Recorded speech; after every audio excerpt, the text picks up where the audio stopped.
This is Roger Davison with the Service Call Podcast. I thank you for joining in. Today, we have a special guest. His name is David Ariano, and David has a business here in Chicago. David and I are in the same plumbing group, plumbing council group here in Chicago, and I've met him, and he has a really good business and knows what he's doing, and we wanted to talk today about dispatching and the service call process from that standpoint. So, David, appreciate you being with us. Tell us a little bit about your business, and you take it from there. Sure. Our business, we've been around since 1928, so this is our 90th year, and our business is probably about 90% service, mostly residential, a little bit light commercial. We're about 45% plumbing and sewer, about 45% HVAC, and about 10% electric. And currently, there's about 75 people in the company. Okay. All right, good. And you 90 years, that's 3 generations or 2? I'm the 3rd generation. I've been in the business now for 24 years. Okay, that's a long time. So the other night when we were visiting on this and talking, sort of discussing what we're going to talk about, you had mentioned to me the process that, and I call it run and gun, where you give techs as much as you think they can do and they hurry through the calls and get the calls and go home, versus slowing down, taking one call at a time. Tell us your mindset, your philosophy on how to run calls and how to dispatch them. Sure. We try not to push technicians through the day. We try whenever possible to give the technician one call at a time, with a couple of exceptions. Obviously, if the guy's leaving the building in the morning and we know he's going to be returning to a call for a return trip to install parts that we had to order, then obviously, we send him out with those parts, and he knows he's going to be heading to that call as well, rather than having to waste time making trips back and forth to deliver parts.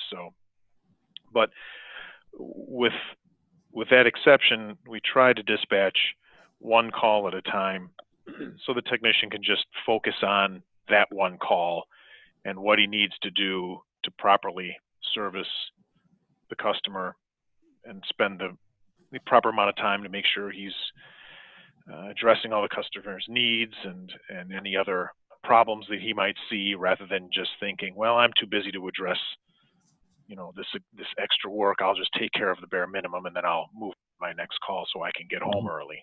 Mm-hmm, mm-hmm. Yeah, yes. And it wasn't always that way for you, was it? Because you mentioned to me that you had some, the first generation or the second generation had a different philosophy.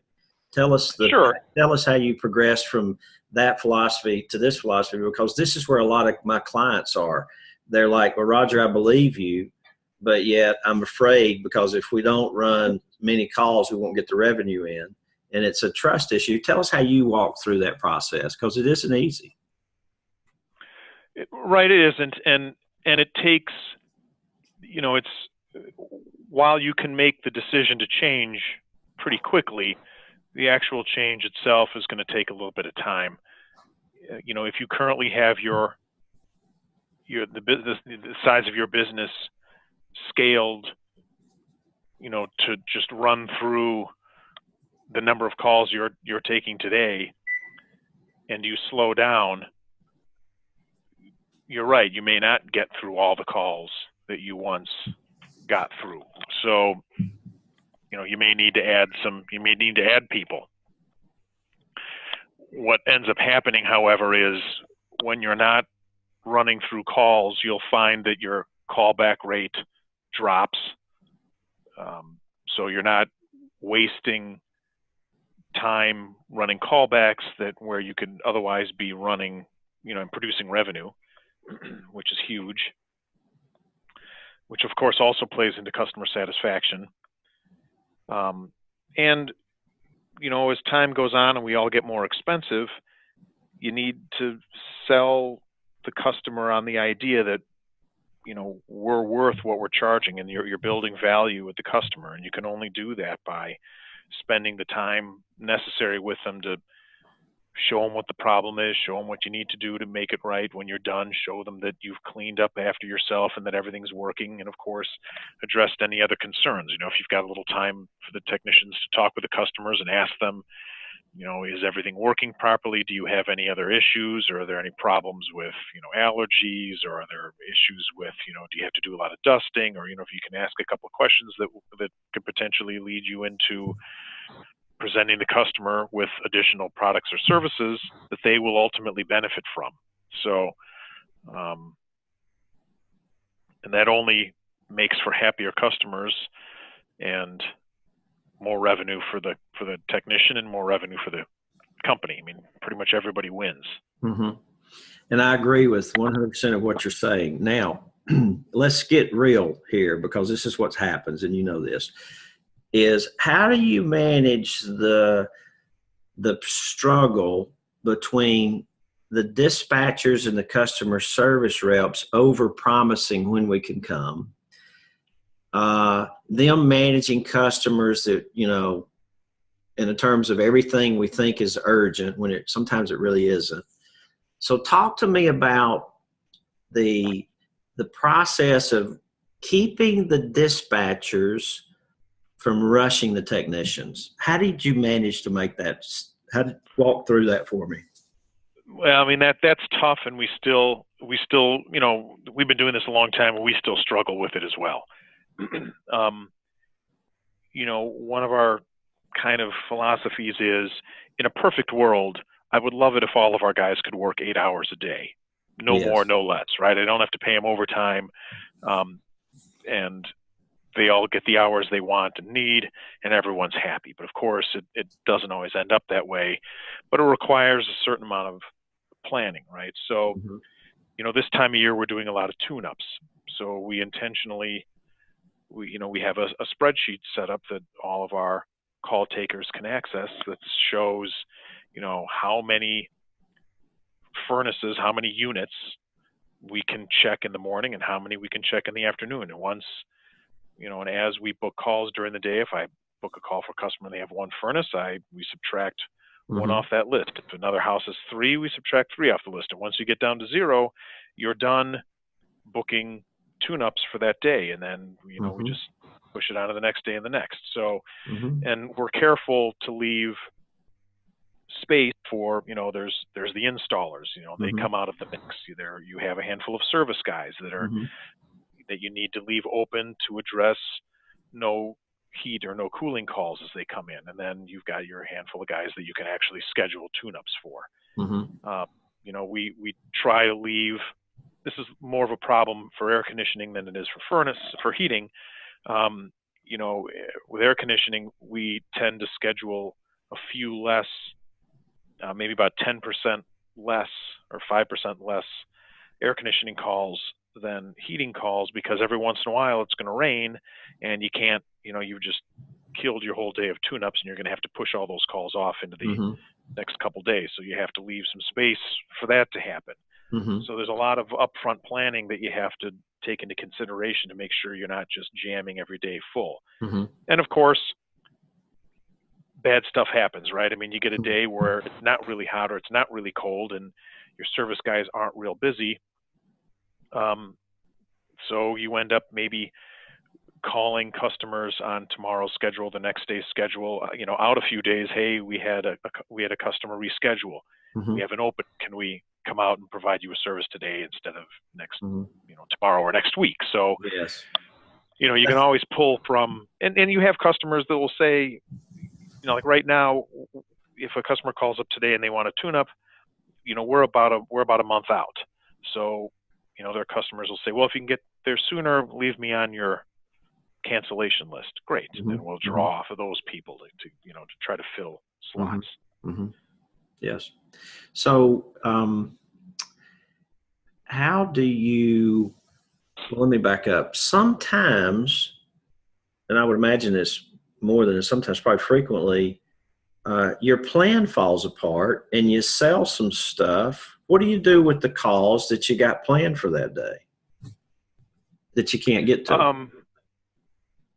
Well, so I guess it depends. So it's you really don't. If you're going to have a service mindset, it's awfully difficult to cancel your tune-ups, especially if you've made customers wait weeks or a month, and now you finally arrive at the day and you got to cancel on them. So we try real hard not to do that. Again, we leave. We only have so many installers, so we can only install so much equipment, and once all the installation slots are full, they're full. So they're going to have to wait. I mean, we have a pile of space heaters and a few, window air conditioning units that we'll keep around to give to customers as loaners to get them through the next couple days until we can get them scheduled. So that helps to kind of not lose the sale. And the same thing when we're scheduling service technicians, we leave one guy open for return parts calls because we're gonna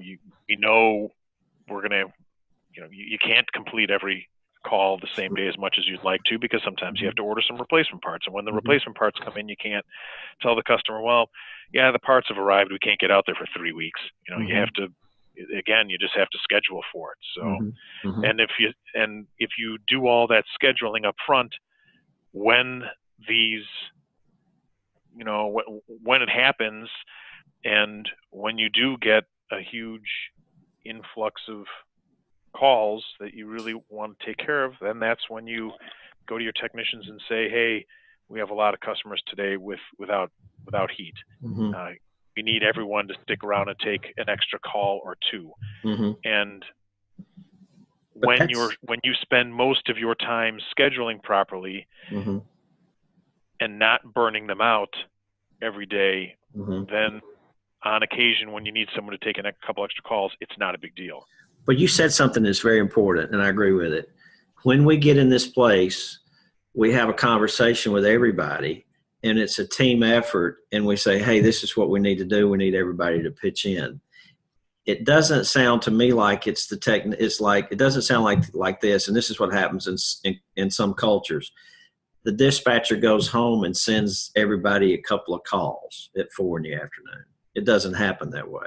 Everybody's prepared, and it's a team effort. Would that be a fair statement? Right. I mean, so some of our dispatchers might go home, but then there's managers here as well. So when our guys are still out in the field, there's almost always at least one person, dispatcher or manager, back here at the office to handle. But in addition to that, they've been prepared ahead of time. This is what it looks like today. Right. I mean, we again, if we know it's really cold out, it gets tough because then the guys are going to want to start rushing through calls. So they rush. It's a balance. I mean, you send a guy at 6 o'clock, he's going to rush because he's tired. Right. And to be fair to the technicians, if you wait till 4 o'clock to tell them, hey, we have extra calls, they're going to be a little upset, and rightfully so. Rightfully so. In the morning, if you tell them in the morning, hey, we may be getting some extra calls today. Please, if you can stick around and help out at the end of the day. And the same thing on plumbing. When there's a torrential downpour, everyone knows there's a torrential downpour. There's going to be calls coming in for failed sump pumps and sewers that are backed up, and it is what it is, and you have to help out. If you're always working your guys, if they always have overtime, if they always have 9 and 10 hour days, they're going to be less likely to want to help. And if you have that, you need more people. Yeah, you do. Now it's easy just to say you need more people, go get some more people. But of course, that's another podcast for another day. That's a whole nother problem. But again, that gets into planning too. I mean, it does.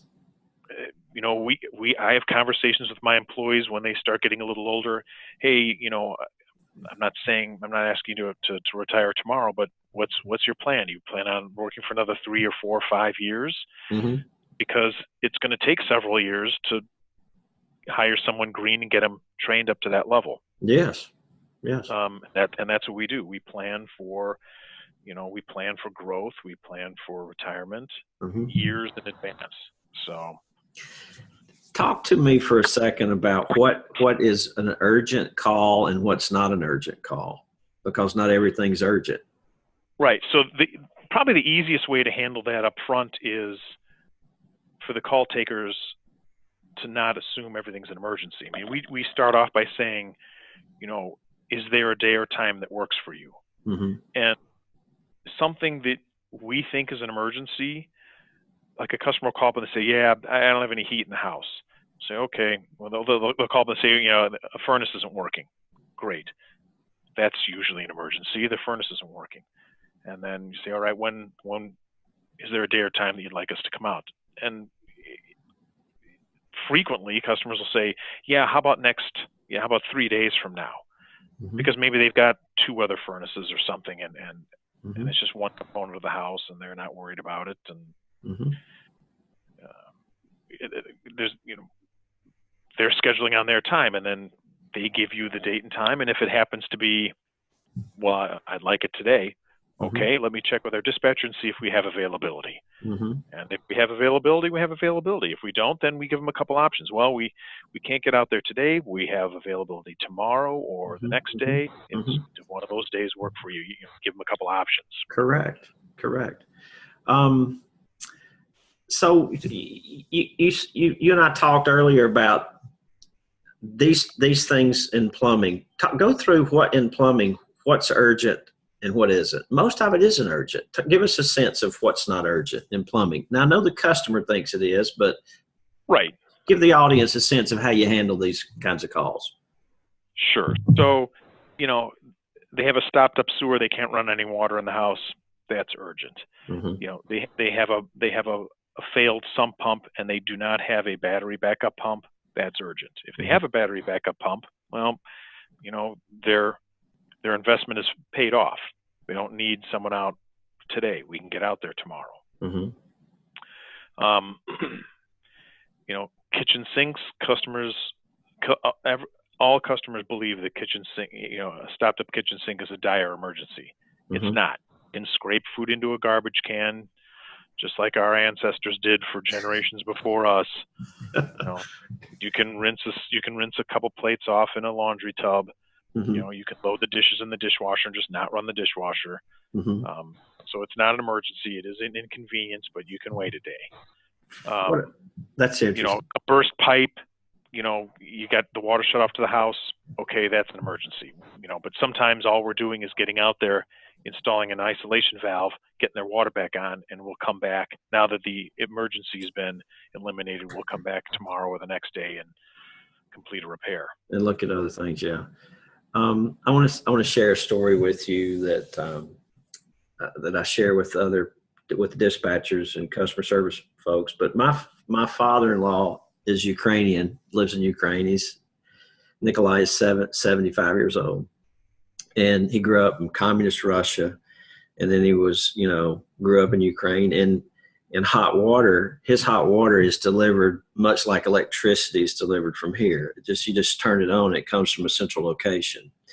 Right. And the heat is delivered the same way. So on April the 15th, his hot water turns off. And on October the 15th, his hot water comes back on. So Nikolai has lived, and I was over there because when I go over there, I have to sometimes, before we can find a place to stay, we stay there a night or two. I'm like, Nikolai, let me put you in a boiler. No, it's too much trouble. Yeah. So he says, I just sponge bathe and do this. And they have no hot water, no running hot water for, April through October, 6 months out of the year. Right. And I step back and say, wait a minute, is no hot water really an urgent thing? Well, really it isn't. I mean, it's a major inconvenience, obviously. And we want to help people as much as we can, but a lot of times we'll ask them, hey, do you have a gym membership? They'll say, yeah. Well, mm-hmm. Hey, you know what? Go work out in the morning and take a shower there. Yeah, that's a good idea. So I have put people up in hotels before when I couldn't get to them. Sure. Or at least offered it. and usually they turn it down. No, no, no, we'll be okay. But you offer it to them, and I mean, $150 in the hotel to save a job is worth it.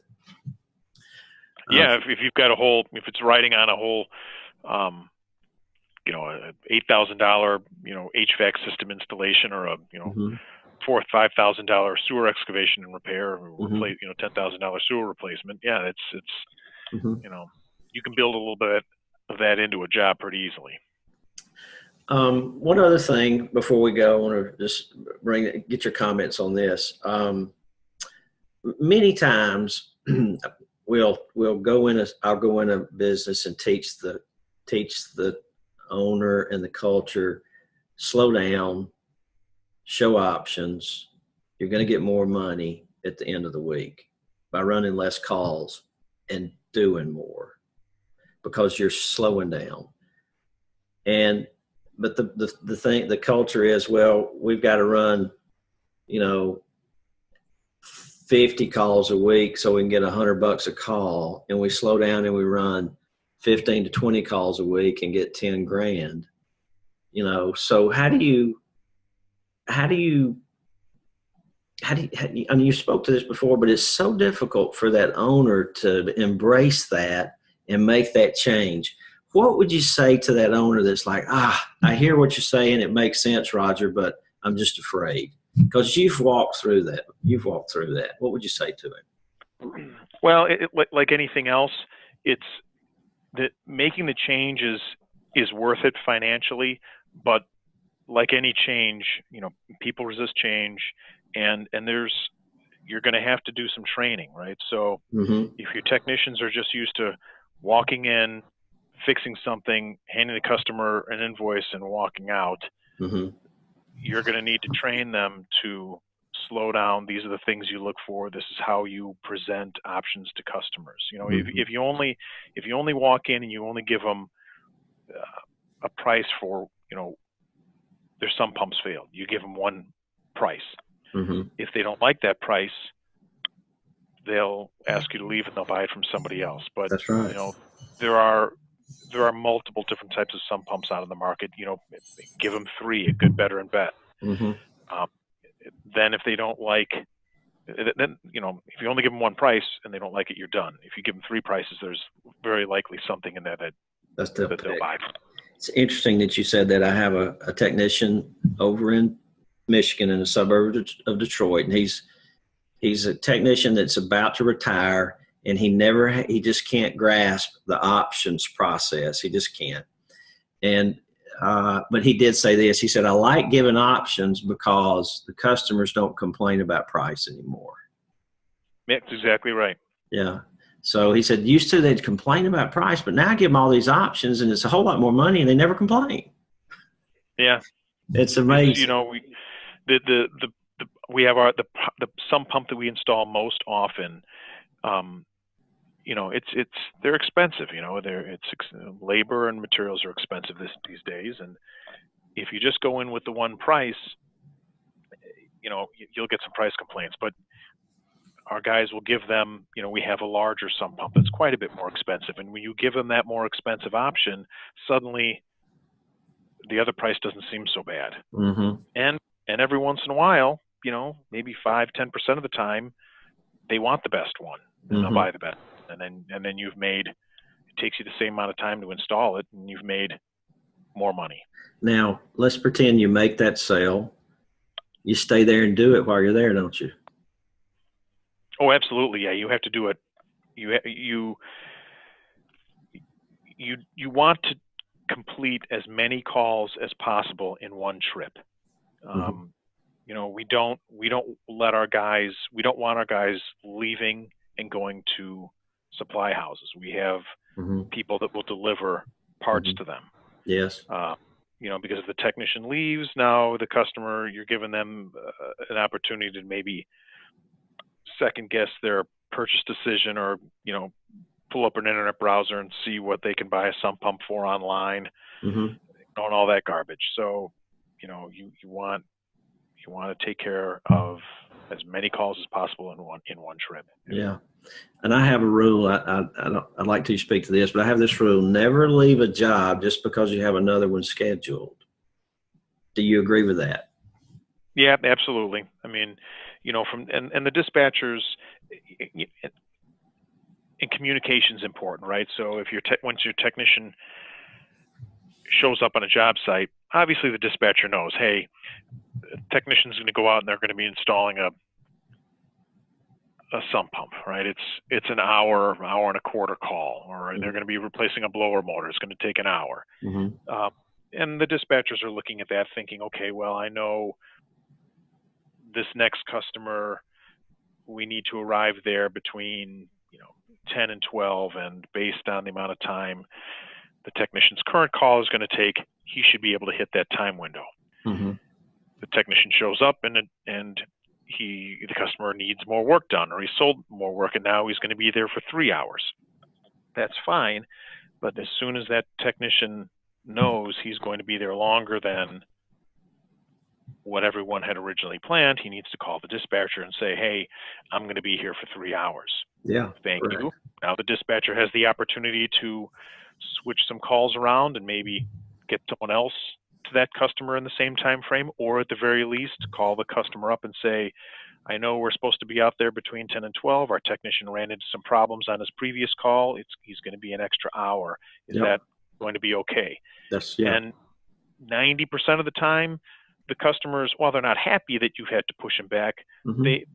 they are appreciative of the fact that you've taken the time to call them and let them know. If you call them,